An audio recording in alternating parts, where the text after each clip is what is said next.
Саламатсыңдар ма балалар? Бүгін біз өзін-өз тану сабағынан 24-ші сабақты өткелі отырмыз. Сабағымыздың тақырыбы қоғам игілігі үшін қызмет. Сабағымыздың құндылығы сүйіспеншілік, қасиеттері жауапкершілік, татулық, бірлік, адалдық. Ал сабағымыздың мақсаты оқушыларға қоғамға адал қызмет ету туралы түсінік бере отырып, сүйіспеншілік құндылығының мәнін ашу. Үйге берілген тапсырманы тексерейік балалар. 23-ші сабақ бойынша бірінші тапсырма қызмет еттім халқыма тақырыбына эссе жазуға болатын. Екінші, бүгінгі 24-ші сабақ бойынша ата ақылы мәтінін оқып келуге. Осы ата ақылы мәтіні бойынша балалар, мен сендерге сұрақтар қоямын.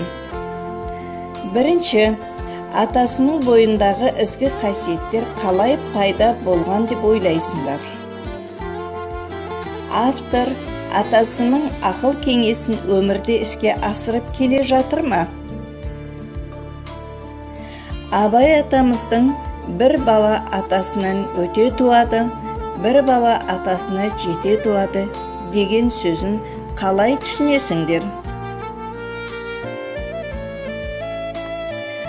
Ал сабағымыздың дәйек сөзі: қоғамды өзгерту оңай, өзіңді өзгерту қиын. Нельсон Мандела. Нельсон Мандела Оңтүстік Африка Республикасының 8-ші және тұңғыш қара нәсілді президенті. Апартейд кезінде адам құқықтары үшін күрескен белсенділердің ең танымалысы. Сонымен қатар ол 1993 жылғы бейбітшілік саласындағы Нобель сыйлығының иегері. Ал енді балалар, дәйек сөзге байланысты мен сендерге сұрақтар қоямын. Елге қызмет ету дегенді қалай түсінесіңдер?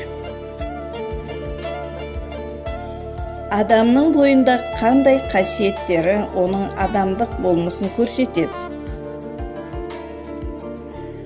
Қоғамға риясыз қызмет ету үшін адам бойында қандай құндылықтар мен қасиеттер болуы керек деп ойлайсыңдар? Дәйек сөзден қандай ой түйдіңдер? Ал енді балалар, мұғалім сыйы бойынша сендерге Әлихан Бөкейханның қоғам игілігі жайлы видеороликті тыңдатпақпын. Ұлтқа қызмет ету білімнен емес, мінезден. Мінезді болыңдар. Жер отан. Сол жер үшін әр қазақтың қаны мен тері төгілді. Жердің асты мен үстіндегі барлық игілік қазақ ұлтына қызмет ету керек. Оның әрбір түйіртасы әр қазақтың өңіріне түйме болып қадалу керек. Отанды сату, ұлтты сату мүмкін.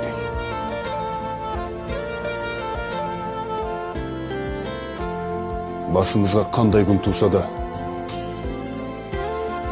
қазақ еліне қызмет етуге ант етем.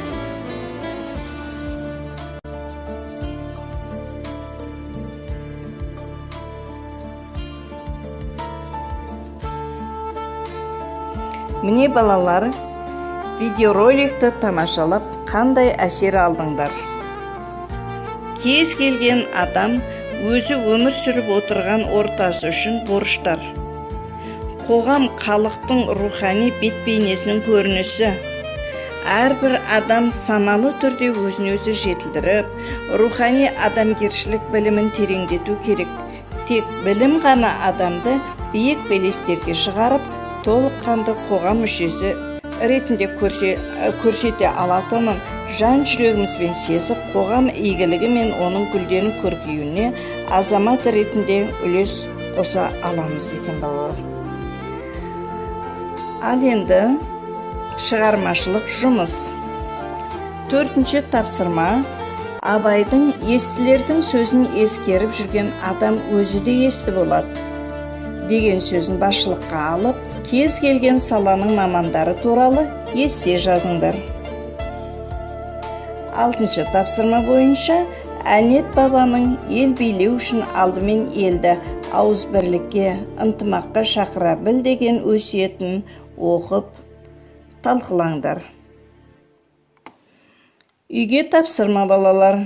24-ші сабақ бойынша соңғы білімді бекітуге арналған тест тапсырмаларын орындаңдар. Ал келесі 25-ші сабақта Түркістан мәтінін оқып келуге. Назарларыңа рахмет балалар.